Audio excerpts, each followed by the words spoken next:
I'm Stuart Mackintosh. I'm the founder and CEO of OpusVL, a company I set up in order to deliver my vision. I'll give you a bit of background as to my journey into open source and how I got to where I am here today.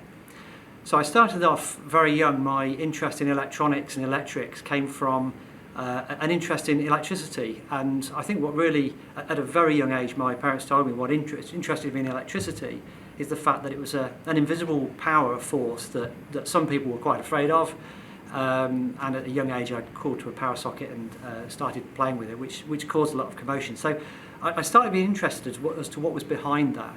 That was one of my earliest influences. Following that, I got involved in amateur radio, CB radio, lots of RF projects. As a young person, I had TVs, radios to play with. I'd explore how the electricity flowed through circuits and just understand the kind of physics and dynamics of it. Later on, as I grew up, I was in a village and observed how the community worked in the village, how people created things because they wanted those things, and they would come together and make things better. And where the village didn't work is where people weren't necessarily interested, or when outside people came along and gave them things that didn't necessarily align. So the success of the projects in the village were where the people stood up and made the things work. Because it was a small village, I could only be there for so long, and at a quite young age I left the village and cycled to the nearest town, where I started, set myself up and had a job as a stores person in a company that repaired computers. Now, not being able to write particularly well and not having any kind of qualifications, I wasn't the best stores person, so I ended up carrying boxes, and after a while the engineers would ask me to plug the computers in, turn them on, and within a short period of time putting discs in and getting the computers ready for the engineers.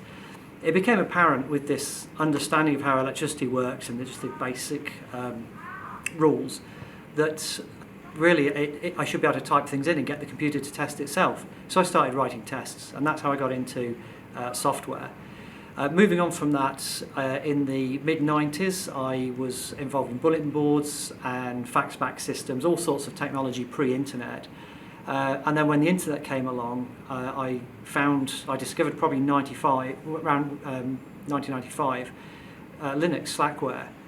At the point that I realised what I could do with it, became very clear I was the limiting factor.